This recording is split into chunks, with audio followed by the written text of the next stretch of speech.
విదేశాల్లో చదవాలనుకుంటున్నారా? అయితే విదేశ్ కన్సల్ట్ ని సంప్రదించండి. గౌరవ ముఖ్యమంత్రి శ్రీ నారా చంద్రబాబు నాయుడు గారికి ప్రత్యేకించి ఈరోజు ఒక హిస్టారిక్ డే. అసెంబ్లీలో కొన్ని దశాబ్దాల పోరాటం తర్వాత వర్గీకరణని ఈరోజు చాలా విజయవంతంగా బిల్లుని ప్రవేశపెట్టి దాన్ని సాధించిన ఘనత గౌరవ ముఖ్యమంత్రి శ్రీ నారా చంద్రబాబు నాయుడు గారిదా. అలాంటి సక్సెస్ఫుల్ ఈ రోజున శాసనసభ్యులందరూ ఈ క్రీడా సమ్మేళనం తాలూకు మన ప్రైజ్ డిస్ట్రిబ్యూషన్ కానీ, అలాగే ముఖ్యంగా ఈ కల్చర్ ప్రోగ్రామ్ చూస్తే నేను చేసిన గబ్బర్ సింగ్ సినిమాలో నా పోలీస్ స్టేషన్ సీన్కి వచ్చింది. చచ్చిపోయాను నిన్న. అంటే నేను ఎప్పుడు నా లైఫ్లో ఇన్ని దశాబ్దాలు అంటే కొంచెం మన అసెంబ్లీలో ఇన్ని దశాబ్దాలుగా ముఖ్యమంత్రి గారిని మన నారా చంద్రబాబు నాయుడు గారిని చూస్తున్నప్పుడు ఎప్పుడు ఆయన ముఖం ఇంత నవ్వుగా నేను నా జీవితంలో మన ఎవరూ చూడలేదు.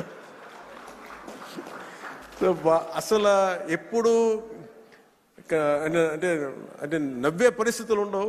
ప్రత్యేకించి ఇందాక మన గౌరవ శాసనసభ్యులందరూ కల్చరల్ ప్రోగ్రామ్స్ చేస్తూ ఉంటే ఒక నియోజకవర్గాన్ని బాధ్యత మోసే ఎమ్మెల్యేకి ఎన్ని బాధ్యతలు ఉంటే 175 నియోజకవర్గాలు, ఆల్మోస్ట్ ఒక ఇన్ని పార్లమెంట్లు, 25 పార్లమెంట్లు, ఒక రాష్ట్రం, ఇన్ని కోట్ల మంది జనం బాధ్యత మోసే వ్యక్తి నవ్వు రావడం అనేది ఉండదు. ఎప్పుడు లోపల ఎలా చేయాలి సమస్యను ఉంటుంది. అలాంటి వ్యక్తికి మీరు, అలాంటి బలమైన నాయకుడికి మీరు నవ్వు కలిగించినందుకు మనస్ఫూర్తిగా మీకు చేతులెత్తి నమస్కరిస్తున్నాను.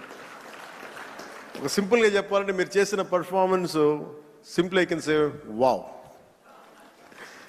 అసలు ఎంత ఆనందాన్ని ఇచ్చిందంటే నేను మర్చిపోయాను. అసలు అంటే నేను ఇంటికి వెళ్ళి కూడా కొన్ని రోజులు నవ్వుకునే పరిస్థితి ఉంది నాకు.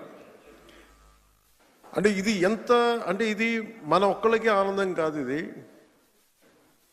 శాసనసభ్యులు అంటే ఎప్పుడు వ్యక్తిగత కక్షలు, గొడవలు, అరుపులు, కేకలు అన్న సంస్కృతి గత 5 సంవత్సరాలుగా చూసాం.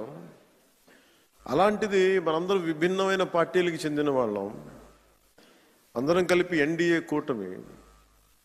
అలాంటి ఇదే వేదిక మీద అనుకుంటగా మన ఎన్డీఏ కూటమి మొత్తం ఆ రోజున పురంధేశ్వరి గారు కానీ, నేను కానీ అందరం ఆ రోజున గౌరవ ముఖ్యమంత్రి గారిని ప్రతిపాదించినప్పుడు ఒక కొత్త ఆశ కలిగింది. రాష్ట్రానికి 5 కోట్ల మంది ప్రజలకి, దేశానికి ఒక బలమైన, ఒక సమర్థవంతమైన నాయకత్వం ముందుకు వచ్చింది నడిపించడానికని. ఈ రోజున సమర్థవంతమైన నాయకత్వమే కాదు, ఆనందాన్ని పంచే నాయకత్వం కూడా శ్రీ నారా చంద్రబాబు నాయుడు గారిలో చూసాం. అసలు ఇలాంటి వేడుకని ముందుకు తీసుకెళ్లిన వ్యక్తి సహజంగానే ఆయనలో ఉండే ఒక గ్రేట్ హ్యూమర్ ఉంటుంది, హాస్యశీలి. శ్రీ చింతకాయ, మన గౌరవనీయులు స్పీకర్ శ్రీ చింతకాయల అయ్యన్న పాత్రుడి గారి పాత్ర ప్రశంసనీయమైనది. ఎందుకంటే ఆయన కనుక పూనుకోకుండా కానీ ఉండుంటే ఇంత ఆనందాన్ని మనకి లభించే అవకాశం ఉండేది. మనస్ఫూర్తిగా చింతకాయల అయ్యన్న పాత్రుడి గారికి మనస్ఫూర్తిగా ఈ సందర్భంగా నేను ధన్యవాదాలు తెలియజేస్తాను. అలాగే గౌరవ అసెంబ్లీ చైర్మన్ శ్రీ కొయ్యి మోషన్ రాజు గారికి, అలాగే దుర్యోధనుడిగా మనందరిని ఆలోచించిన శ్రీ రఘురామకృష్ణరాజు గారికి, కమిటీ సభ్యులకి, స్పోర్ట్స్ డిపార్ట్మెంట్ అధికారులకి, కార్యక్రమాన్ని విజయవంతంగా నిర్వహించిన ప్రతి ఒక్కరికి నా హృదయపూర్వక కృతజ్ఞతలు. ఈ 3 రోజుల పాటు మన శాసనసభ్యులు cricket, tennis, shuttle, volleyball, kabaddi, athletics, tug of war అనే క్రీడల్లో ఉత్సాహంగా పాల్గొనే క్రీడా స్ఫూర్తిని ప్రదర్శించారు. నాకు దురదృష్టవశాత్తు ఏంటో నేను ఎప్పుడు నా క్రీడలు నాకు తెలియదు చిన్నప్పటి నుంచి కూడా. మొట్టమొదటిసారి నాకు కూడా ఒక ఆశ కలిగింది, నాకు కూడా చేయాలనిపించింది. మేము వచ్చే సంవత్సరం ఒక ప్రయత్నం చేస్తాను. ఈ పోటీలో విజయం సాధించిన సభ్యులందరికీ నా హృదయపూర్వక అభినందనలు. మీరు చూపించిన సహనశీలత కానీ, పట్టుదల కానీ, ఇది ఏదో సరదాగా ఇవన్నీ కంటే కూడా మనందరి మధ్య ఒక స్నేహపూర్వకమైన వాతావరణం, అంటే ఏదన్నా సమస్యలు వస్తే కలిసికట్టుగా పోరాడే ఒక ఐక్యతనిచ్చింది.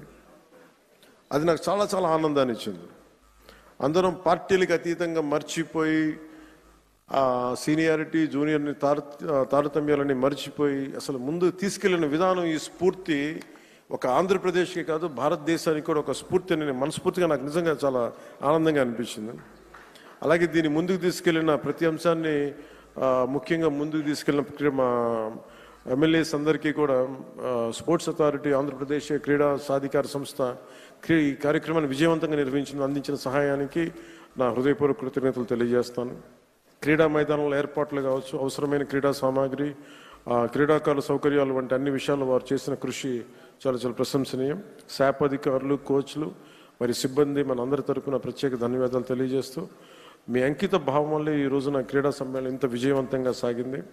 ఈ సమ్మేళనాన్ని విజయవంతం చేసిన ప్రతి ఒక్కరికి నా మనస్ఫూర్తిగా అభినందనలు తెలియజేస్తూ, ఈ పోటీలో పాల్గొన్న ప్రతి ఒక్కరికి నా ప్రగాఢ అభినందనలు తెలియజేస్తూ, విజేతలకు మరొకమారు శుభాకాంక్షలు తెలియజేస్తూ, మనందరం ఈ స్ఫూర్తిని, ఈ ఆనందాన్ని ముందుకు తీసుకెళ్తూ ఈ ప్రజా సంక్షేమం కోసం, ఆంధ్రప్రదేశ్ అభివృద్ధి కోసం గౌరవ ముఖ్యమంత్రి గారి స్వర్ణాంధ్రప్రదేశ్ 2047 దిశగా అందరం అడుగులు వేయాలని, ఈ కనీసం నేను ప్రతిసారి పదే పదే చెప్తాను, ఈ ఆనందం కనీసం స్థిరత్వం ఇవ్వాల్సిన ఆనందం, కేవలం మనం ఈ రోజున ఆనందంగా ఉండటమే కాదు, ఈ ఆనందాన్ని వచ్చే కనీసం 1.5 దశాబ్దం పాటు మనందరం కృషి చేసి ముందుకు తీసుకెళ్తే తప్ప ఈ గాడి తప్పిన ఈ రాష్ట్రాన్ని గాడి పెట్టాలంటే కనీసం 15 సంవత్సరాలు కనీసం పనిచేయాలి.